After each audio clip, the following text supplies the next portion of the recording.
What's going on, everybody? I'm Ethan Rosenstein here with the Intramural Basketball Weeks 2 and 3 recap and preview presented by River Brands. We're getting into championship week coming up this Wednesday.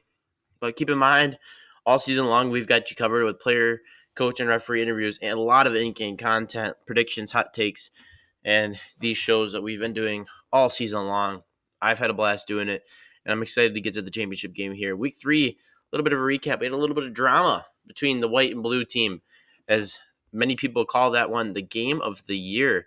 A very tight battle within a one-score possession at the end of that one. Very great game. A little drama at the end of the night, and white team prevailed as Caden Bloom and the white team clinched a spot in the championship game.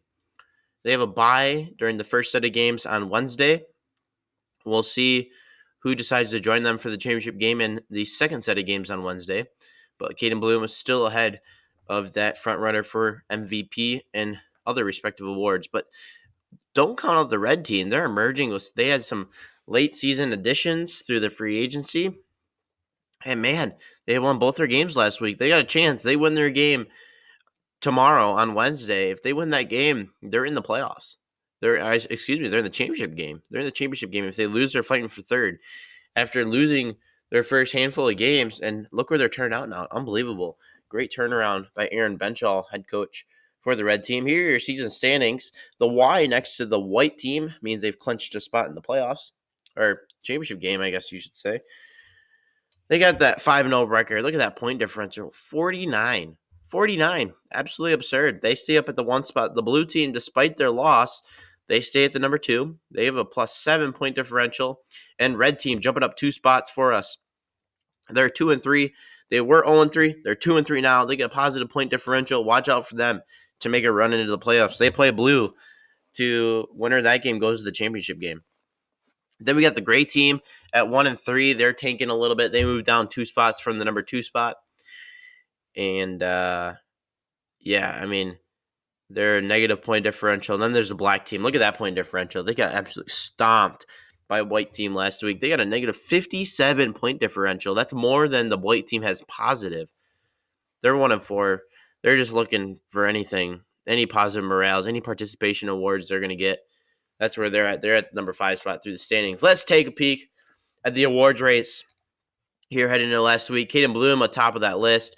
A little bit of a change up here with the red team emerging. Sawyer Vaguely, the freshman, he's emerging a bit as the number 4 in the MVP total. He came in unranked. Gavin Falker moves down a spot from averaging 7.3 points a game for the team black. His team's really struggling right now, and they need anything they can get. The offensive player of the year, Caden Bloom, still top of that. Parker Isley, them two don't move the same. Gavin Falker up 2 spots. He has a great showing. He's averaging 7.3. Sawyer moves down 2 spots, but Ethan Hayden stays at the 4. So not much changing at top of this list. Here's comeback player of the year. Same thing here. Gavin Falker, Ethan Hayden exchanging spots for the comeback player of the year. But Caden Bloom and Parker Isley on top of that list right now for us. Here's coach of the year. The sophomores leading that way. That white team dominating the awards. But Aaron Benchall comes in from being unranked. And he's got his team just because, they started 0-3. And after a great week, he's number 2. Taylor bumps down to the 3. Still at the 3-2. If the blue team beats red, they got a really good shot. Taylor's got a good shot of getting back up in the top 2. And then we'll see how the championship game goes from there. All right, we're moving quickly through this one here today. Again, these week 4 games coming up tomorrow. Only an early slate game, and then we'll see how the championship game moves from there. But we got 2 games in the early slate: gray versus black, red versus blue. Again, we'll go through the championship scenarios in a little bit, but the red versus blue game, this is a really tough one. The red team did add some valid pieces to their squad last week, and they won both their games very provable.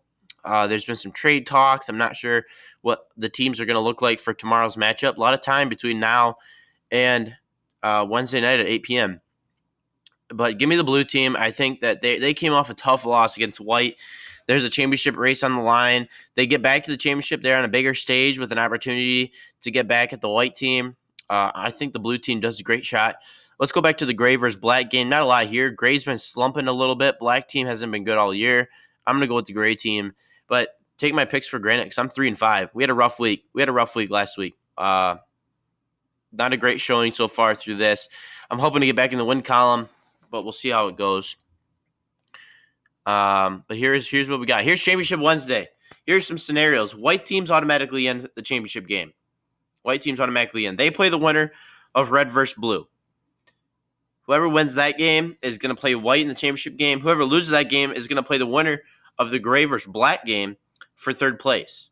So gray versus black. I picked gray to win, and then I also picked blue to win. So I got a gray versus red matchup here coming up for us. Here's my championship predictions: a white versus blue in the championship game, gray versus red in the third place game. I truly think that. Let's start down with the third place game. I think red's going to prevail for some reason. I think that their key pieces, they're kind of a little bit of a Cinderella team. I think they're going to prevail. Gray was, a top team coming into the year. At the week one, they were the best team in the league according to the standings. And then the white team emerged. The white team beat the gray team. White team beat blue team, and now they're atop of the list. Got to beat the best to be the best. You know what they say.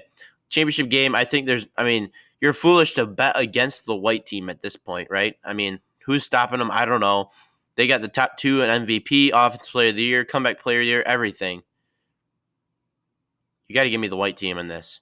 So that's my predictions. Like I said, don't take everything I say with a grain of salt because, man,